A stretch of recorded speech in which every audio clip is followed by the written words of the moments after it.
A paz, queridos irmãos.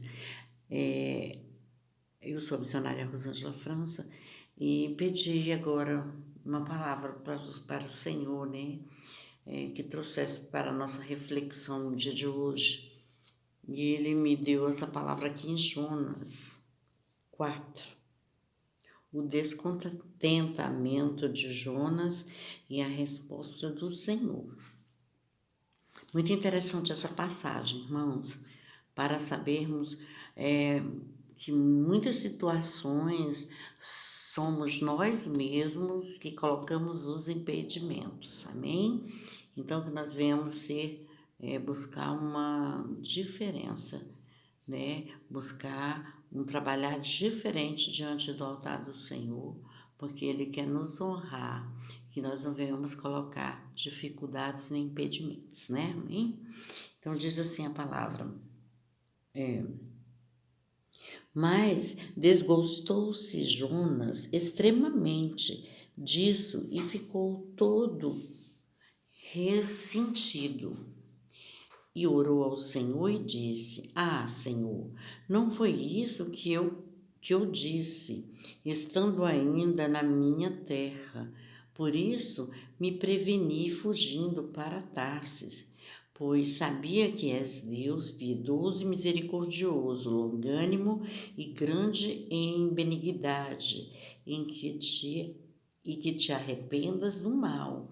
Peço-te, pois, Senhor, tira de mim a minha vida, porque melhor me é morrer do que viver. E disse o Senhor: é razoável esse seu ressentimento. E então Jonas saiu da cidade e assentou-se ao oriente da cidade, e ali fez uma cabana e se assentou debaixo dela à sombra, até que aconteceria a cidade, até ver o que aconteceria à cidade. E fez o Senhor Deus nascer uma boboeira que subiu para cima de Jonas, para que fizesse sombra sobre a sua cabeça, a fim de livrar do seu enfado. E Jonas se alegrou em extremo por causa da boboreira. Mas Deus enviou um bicho no dia seguinte, ao subir da alva, a qual feriu a boboeira, e esta se secou. E aconteceu que, aparecendo o sol, Deus mandou um vento calmoso oriental, e o sol feriu a cabeça de Jonas, e ele desmaiou, e desejou com toda a sua alma morrer, dizendo: melhor me é morrer do que viver. E então disse Deus a Jonas: e acaso é razoável que assim te enfades por causa da aboboreira? E ele disse: é justo que me enfades a ponto de desejar a morte?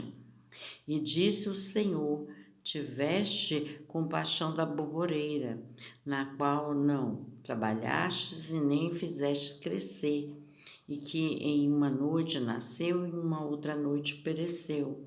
E não hei eu de ter compaixão da grande cidade de Nínive, em que estão mais de 120 mil homens, e que não sabe discernir entre a sua mão direita e a sua mão esquerda, e também muitos animais? Então, Deus questiona isso, irmãos, porque ele quer ver em nós misericórdia também, né, irmãos? Que nós venhamos também ter misericórdia dos outros, ser piedoso, misericordioso, assim como ele é, né? E aqui, Jonas, ele apostava que a cidade de Nínive ia ser destruída mesmo, conforme Deus havia mandado. Só que ele não, parece que ele só profetizou ali todos os dias, porém ele parece que não percebeu naquele povo que aquele povo já estava com modos diferentes, que já estavam jejuando e buscando, porque na palavra anterior, lá no início, diz que quando o rei se deu conta daquilo que estava sendo mencionado, anunciado, né, da destruição de Nínive, o rei, ele convoca o povo, né, e declara que o povo ele tem que entrar em jejum, né, desde da criança, do bebê de peito até o velho, né, o ancião lá, e até os animais também, né, teriam que fazer ali um jejum de 3 dias. Então, o que se percebe é que ele mesmo andando pela cidade, ele não conseguiu enxergar de que ali o povo já estariam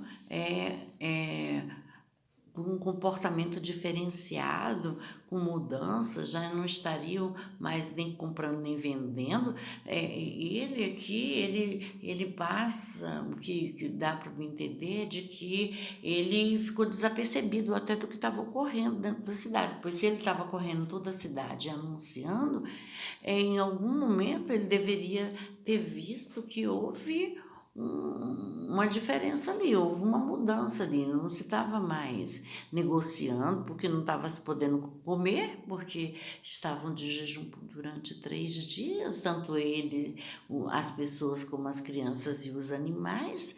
Como assim, né? Onde é que ele estava, né? O que ele estava viajando, né? Na mente, no pensamento, eu não sei. E aí ele se enfada, né? Aí ele sobe ali, né? Ele vai para o lado oriental ali e ele fica, né? Sobre um lugar mais alto e fica ali observando a cidade, né? O que vai acontecer, né? Aí ele simplesmente fica ali desejoso de que venha acontecer aquilo que Deus havia proclamado em sua boca. Só que ele era uma pessoa assim, extremamente negativa, uma pessoa assim, extremamente difícil aos olhos do Senhor, tanto é até em obedecer. Ele foi extremamente arredio, ele mudou a rota, o curso dele, né? Muitas vezes acontece isso, Deus está mandando fazer algo e a pessoa está indo para outro caminho, né, irmãos? Deus está falando assim, olha, não se endivida, a pessoa vai lá e se endivida, olha, não é tempo de você negociar tal coisa, e a pessoa vai lá na frente e negocia. Não é esse o emprego, espera mais um pouquinho porque eu tenho uma outra porta para você, e a pessoa vai entrar na frente, paga-se o preço, entendeu? Então,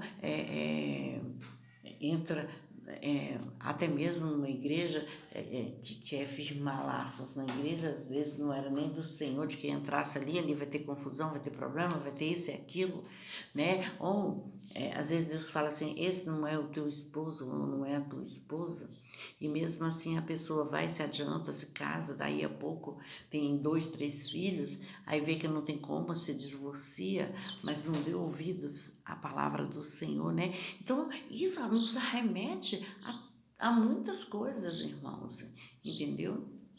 E aí aqui não foi diferente, né? Com Jonas, né? Porque são os casos que ocorrem, né? No cotidiano de muitas pessoas. Então, e aí ele ora aqui ao Senhor e fala, Senhor, eu estava só me prevenindo, porque sei que Tu és um Deus poderoso, misericordioso. E aqui ele engrandece o nome do Senhor, que é tudo isso mesmo, né? E sabe que Tu te arrependes daquele mal que Tu realmente diz que ia provocar ali e tal. Mas aí ele simplesmente ele fica dormente, assim, sabe? Ele quer ver a destruição, ele quer ver se aquilo que ele profetizou vai acontecer. Misericórdia, irmão. A pessoa, se tudo aquilo que eu profetizo, se tudo aquilo que eu profetizasse acontecesse, misericórdia, vão estar destruído, né? Porque tem tanta coisa que Deus a gente percebe que Deus coloca nas nossas bocas, mas Deus é misericordioso, até Ele fala, mas às vezes Ele chega na frente primeiro, vê que a pessoa ali se dobrou, se rendeu ao Senhor, fez um jejum por conta daquele comunicado que veio a partir dali. Você olha, é capaz que algo vai suceder na tua vida, Deus está te livrando de um acidente, ou está te livrando de uma enfermidade, ou vai acontecer tal enfermidade, e aí a pessoa se prepara, corre atrás, faz um jejum, como fala, se dispõe de estar na presença do Senhor, orando, lendo, jejuando, cantando, sabe, se ofertando para o Senhor. Você acha que Deus não vai mudar a sentença, irmão? Deus vai mudar a sentença, porque nosso Deus é maravilhoso, Ele é misericordioso, irmãos.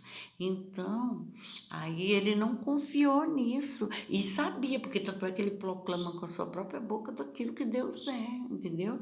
Aí ele fica lá, esperando de qualquer maneira, ele ora ao Senhor, mas ele fica lá, esperando a derrota de Nínive, e vê que não acontece. E nisso ele passa uma noite, Deus até faz nascer ali uma boboreira, e ele fica ali embaixo, e Deus fala assim, tá, eu vou até te ajudar aqui, já que você está aí tão apreensivo para ver o que vai acontecer com a cidade, e aí eu vou fazer nascer essa boboreira para poder te cobrir aí, tu não desmaiar nesse sol escaldante, que sol do Oriente é terrível, crente demais. E aí ele, tá, mas como viu que ele persistia, aí Deus no outro dia manda um bicho e mata a boboreira. E aí no outro dia ele fica lá no sol quente esperando, né? Porque já está de véspera do acontecimento. E aí ele fica lá no sol, tanto é que ele até desmaia de tanto ficar lá no sol esperando a derrota de Nínive. Em vez dele estar proclamando e ao mesmo tempo desejando que não viesse a acontecer, e o pior de tudo é que ele estava como cego, porque ele não consegue nem enxergar e de perceber que houve uma mudança ali naquele povo. Não está mais do mesmo jeito. Aquele povo que era barulhento, indo e vindo, não sei o que, já estava um povo mais aquietado. Não estavam mais vendendo as frutas, que quando ele passava tinha um comércio de frutas, de venda de tudo que era coisa. Naqueles 3 dias ali, aquelas pessoas realmente elas se abandonaram daquilo dali para que elas pudessem, né, estar mais envolta à palavra de Deus ali, buscando a verdade do Senhor, pedindo perdão, misericórdia, pedindo, né, que Deus tivesse piedade deles. E o outro lado desejoso, isso daí são os nossos inimigos. Muitas vezes eles não nos querem vencer, não nos querem, por mais que tenha uma promessa de que vai acontecer alguma coisa, né, em nossas vidas, aí as pessoas, em vez de nos ajudarem em oração, né, intervindo ao Senhor, né, para que venha uma bonança, para que venham tempos bons, não, as pessoas querem mais ver a derrota. Quantos nossos inimigos não estão dessa maneira, né, irmãos? Então, devemos ser precavidos quanto a isso, porque o nosso Deus, ele é poderoso. Então, quantos não estão aí desejosos do nosso fracasso, das nossas derrotas? Mas está repreendido. Nós temos um Deus que é Senhor, né? Como ele disse aqui, nosso Deus é misericordioso, é longânimo, né? É bondoso, né? Ele é sábio e ele é grande em benignidade, né? E se arrepende quando às vezes é proclamado algum mal sobre nossas vidas, né? O nosso Deus, nossa, ele é grandioso. Eu não podia deixar isso para depois. Meu Deus!